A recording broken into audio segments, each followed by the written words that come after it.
All right, on this episode of Bouts Talking Bouts, happy to be speaking with an individual who has quite the intriguing fight going on at LFA 119, topping the marquee for that vacant LFA middleweight championship. And we've got Josh Silveira taking on Revel, and very happy to be talking to Jared once again. How's everything going, man? It seems like you're kind of, recovering from the previous training session and everything like that. Good day overall so far, though? Yeah, it's been a great day. I actually just got back from Phoenix yesterday, so right to work. Obviously, kind of in the middle of training camp. I went and saw my striking coach, Jay Johnsey. So we got some work in this morning. I'm back here sitting in some Normacheck boots, trying to recover. I'm going to go for a little grappling session here in about 40 minutes. So. Yeah, and I was noticing on the social media there, like you talk about Arizona, like it seemed like Fight Ready was a place you were getting in a lot of great work at there. Like, how did that come about? Is that like a relatively recent sort of thing that you've added into the preparations and whatnot?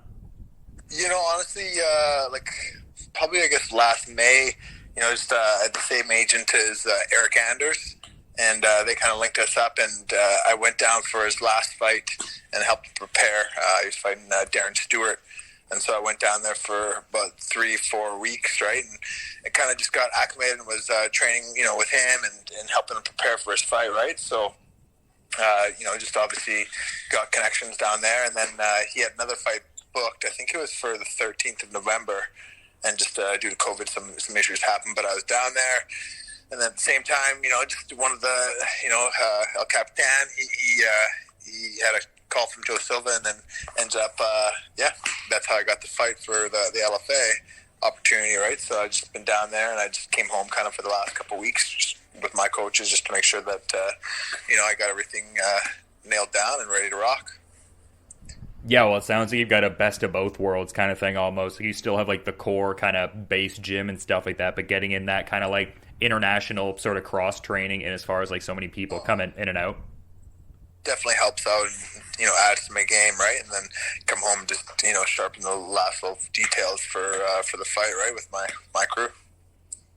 Yeah, and you had mentioned Eryk Anders, who's a great fighter, obviously, but who are some of the other people that you've, not even just like the physical kind of sparring work and things of that nature, but just like in terms of like picking people's brains and stuff like that, like who are you kind of chopping it up with? They have a ton of, Fight Ready's, a pretty unique place, right? The coaches are, amazing, right? You got HR, you got Santino, right? You got, El Capitan, you got, it's a who's list, right? And, you're around, even if you're not training with them, but just in the room, right? And feeling the essence of all the guys, top fighters, tons of Bellator, UFC guys, right? Everybody's there for, one common goal. And then, it's obviously home of the Cejudo. You got, just tons of people coming in and being a part of it. I think Whaley's camp was there.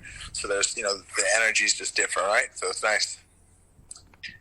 Yeah, it seems like a great space for sure there. And it's cool to see you on a show like this, not to discount some of the previous shows you've been on for sure, because those definitely have name value in their own right. But LFA, a promotion that I think for a lot of people, it's like, oh yeah, there's a level of like upward mobility to perhaps say like a UFC or something of that sort, which like it seems like you've been looking at an opportunity like that for a decent bit. So can you kind of talk about this moment and kind of how you're looking at it? Is that sort of a fair characterization?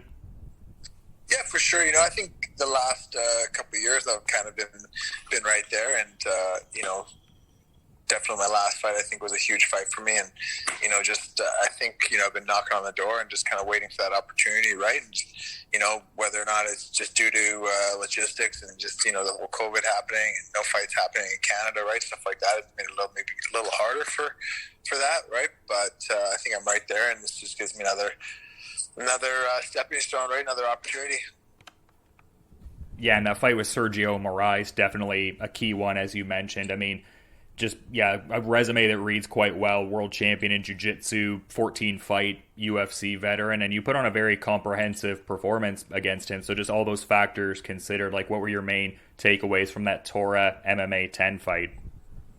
I think just going into Brazil, fighting a kind of Brazilian legend, in the sense, right? Like everybody, knows him out there, right? So, kind of going into enemy territory, flying kind of across, the continent, going, down there, right, to Brazil, that's the farthest place I've traveled to fight. Different setup. Obviously, I was brought in to kind of, for him to win. He's the hometown kind of favorite. And I think just the composure I was able to have, and and hang in that type of fight, and be able to be, at my best, right, and have a great performance. I think that was, the keys I took away, and realizing that, I'm at that level, right.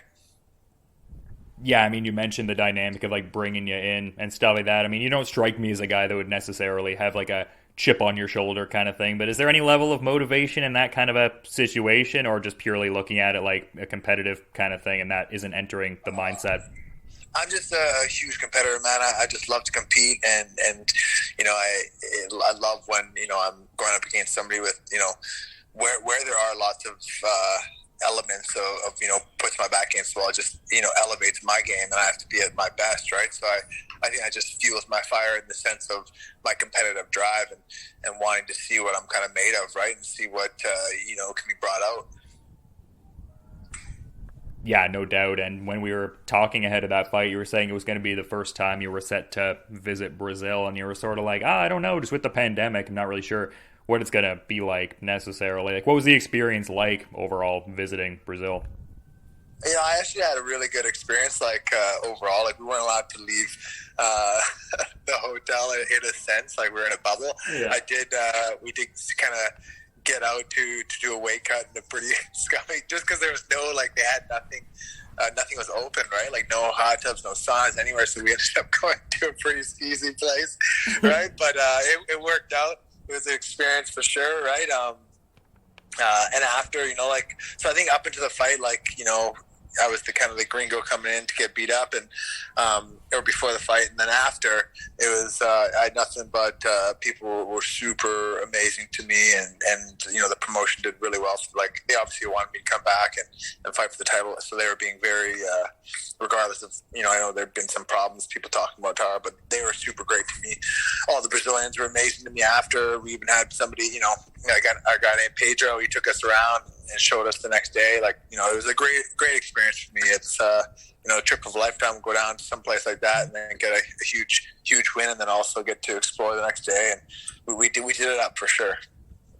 Yeah, and it looked like you got the post-fight ritual in the cage going there too, so that was good. You got yeah, it was unique because one of my cornermen couldn't make it, and Jay, and so but it was pretty cool. We had an earpiece in one of my other corners, so he's doing all the striking points, and it was funny when they came in between the rounds. I didn't know that he was on the face. I knew that they were going to try to FaceTime and talk, but he's actually in his ear, in the earbud, right? And he's so the coach that's there with me is telling me, right, what the other coach is telling him in his ear. I didn't realize that, but I was like, oh, that sounds a lot like my coach Jay. And I was like, but it's funny because he was literally on the FaceTime and the whole fight. So it was pretty cool, unique experience, right? Yeah, no doubt. It seemed like a really great time for sure. And it was cool to see that picture for sure. But something I was noticing as part of this card was the fact that there's a bit of British Columbia representation in title fights there. I was seeing Jamie Lynn Horth-Wessels is also going to be... So she's, I think, the following weekend, I believe. So she's the weekend after, right? So, but that's, a huge opportunity for her as well. I'm super stoked for her. Yeah, I was going to say, is there a level of riding into battle kind of thing, a level of camaraderie almost in the title fights there sort of thing coming up? Just a couple British Columbia fighters getting out there. I've always, been a big supporter of Jamie Lynn. I think, she's got a great thing going, and, I'm super excited to see her future in the sport too, right? Definitely, she's been working with my strike coach Jay recently, so I've been hearing good things, based on that, right? And I'm excited to watch her compete and win the next weekend, right? So. Yeah, no, incredibly talented fighter for sure. Definitely someone to have on the radar if she's not already on the radar there. But I mean, been a little bit since you last got out there. I'm kind of wondering. I mean, obviously the pandemic sometimes it's hard to get certain things locked down and whatnot. What was the main factor for this bit of a layoff here? Was it a matter of just making a calculated kind of see what the next step is kind of move, or what informed that bit of a layoff there? Honestly, I didn't really want a layoff. It wasn't like I was waiting for that. I think just because my agents and and just that looking for that a short notice fight or something like that with UFC, like that's kind of what the goal was, right? We did have. I went down for the Ultimate Fighter, so they the Ultimate Fighter brought me down there. I was in quarantine, about to potentially be on the show, and then just some things came up with paperwork, the last minute, which being one of the only people not from the States, right? So that kind of hampered that plan, and put a little damper on that, right? But I didn't really have just the right thing didn't come up, and just nothing kind of it showed itself. I was kind of hoping for something, but this is what came up, and this is what we're ready to do. So. Yeah, and a great opponent, too, just the spotless pro record so far there, Josh Silveira. Is this a guy that, and I guess in a general sense, like, do you usually do tape study on opponents, or is it more of a, allocate that to the coaches and focus on your own individual refinement? Usually the coaches are big on the video. Like the coaches do like me to watch a little bit too, just to see what I can pick up, right? To see, if I see the same things, right? So, but I don't dive into watching too much of this. I like my coaches to do a lot of it and kind of give me that game plan, and then I can execute from there, right? So that's usually how that works. Yeah, and I'm kind of curious to ask this because I was kind of doing a bit of backgrounding on your opponent in the last fight there, winning the LFA light heavyweight championship, and it seems like the entirety of their pro experience is at 205, and this one being at 185 pounds. Like, what do you think about that? Do you see that as maybe like the gas tank will be a bit different on him? Are you not thinking of any facet like that at all? Or sure, like some people would say that, like even the coaches have mentioned it, but like I don't look at that as I think he's probably naturally a 185er, and what I mean, like making that's where he'd want to fight if he's going to the UFC, like what I mean, in my sense, right? So I don't look at any of that like this is his first, like I don't know if that's going to change anything. I'm sure I think he's been a wrestler, so he just understands the weight cuts, all that stuff. So I'm not hung up on anything like that. I just, I'm expecting the best version of him, right? And that kind of gets me excited, right? That I get to fight somebody that's, of high caliber, undefeated, and, just kind of brings the level of competitiveness up for me, and it makes it exciting. Yeah, I mean, I think this looks like a very exciting fight for sure, one I'm definitely excited for, but I was also excited to see the post you had a few months ago at this point where you were saying a decade clean. I think that's very impressive there. How much of a milestone moment was that for you there? Oh, that was definitely, that's been a huge part of my life, just moving forward, and the things that all the success that's come with it. And I think just, it was a big moment for me for sure. And just to realize how the time's flowing by, and all the people that have been super supportive throughout my journey, right? This is, for me, just doing what I love to do, and giving everything I got is just something simple to give back, like everything I got, and show that, that I'm able to accomplish some, these goals for myself, right? It goes to show all the people that supported me and invested a little bit of time in me. It's the least I can do, right? And keep pushing forward, being the best version of myself, right? So I think that's one of my driving factors all the time, is to the people that did always have my back, and show that I'm not just, just giving it half-ass. I'm giving everything I got, right? So.